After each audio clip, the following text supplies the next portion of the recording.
Hello, I'm Megan, and I am going to put up a few videos on the November 2020 California ballot propositions, starting today with Prop 14, 15, 16. Proposition 14 involves grant funding for the California Institute for Regenerative Medicine, which focuses on stem cell research. Prop 15 is a partial repeal of Prop 13, which sets restrictions on property tax increases. And Prop 16 would once again allow diversity as a factor in public employment, education, and contracting decisions. Okay, so let's begin. So Prop 14 authorizes bonds continuing stem cell research.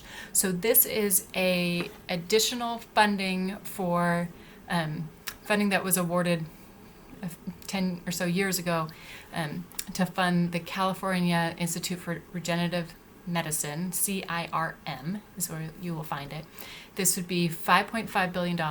The annual repayment would be about $260 million a year, which is less than 1% of California's general fund. It would be paid out of the general fund. There's a bit of delay of payment out of the general fund. That's highly technical. I suggest you do research on that one. $1.5 billion out of the bond would be reserved for research into brain and neural diseases, including Alzheimer's and Parkinson's.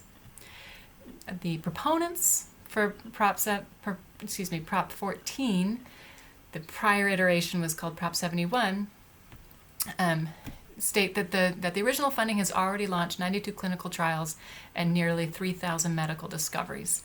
It has potential to help with many diseases and conditions, shows great promise, creates jobs, and is directly helping individuals become healthy.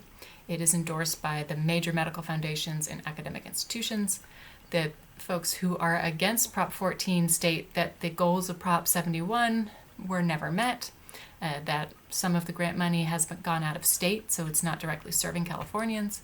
It's too expensive at a time of national crisis, and that the money that within the law, the state of California derives a certain amount of money from any successful IP that is generated out of fund-sponsored projects, and that has not yet happened. So they're saying this isn't worth it. The folks who, as from the Secretary of State's office, who are against Prop 14 are two individual doctors, medical doctors. The funding for the No on 14 campaign, according to Ballotpedia, is funded by a handful of Catholic-related organizations, though not the church itself. Okay. Prop 15. Prop 15 is a big one. Prop 15 repeals a portion of Prop 13. Prop 13, if you live in California, you likely know, is the constitutional initiative statute that limits property tax increases to 2% or so a year based on the purchase price of the property. So if you bought a property in 1980 for $10,000, you today in 2020 would still be paying, 2% annual increase every year on that $10,000 price. This would shift that for commercial and industrial properties that are valued at $3 million or more, and there's a few other exemptions for the size of business that owns the property, etc. So for specific properties, you would have to, if you have specific self-interest, go look at it and decide if it would directly impact you or not. The proponents say it would increase local government and school funding, and it would.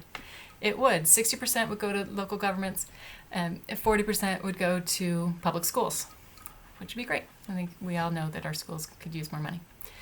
It is supported and endorsed by the Democrats, the Democratic organizations, and the unions, including the Teachers Union and the SEIU.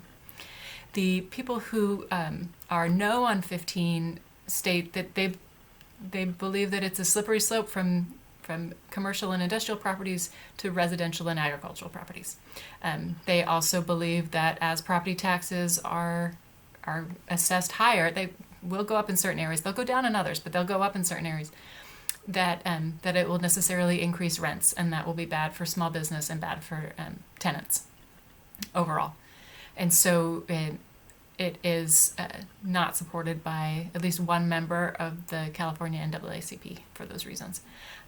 It is also the No on 15 folks are generally speaking chambers of commerce and business advocates. But again, it's a big one. All right, Prop 16, another big one. Hits keep coming. Proposition 16, this is the title.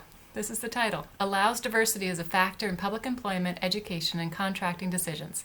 This is another constitutional amendment. So this will be the repeal of Prop 209, which was a really big deal in 1996. There was a few years there where affirmative action was the rage in politics, and it swept the country. I graduated high school in the middle of that rage, got into college, and it was very active. And then the university I attended was the the primary party.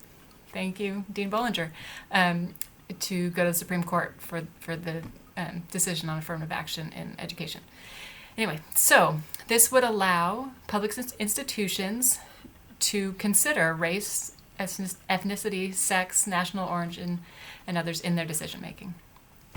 The proponents of Prop 16 state that under current law, most of the contracts are still going to white men, and women and people of color are losing out in $1 billion of contracting, and still there's no pay equity.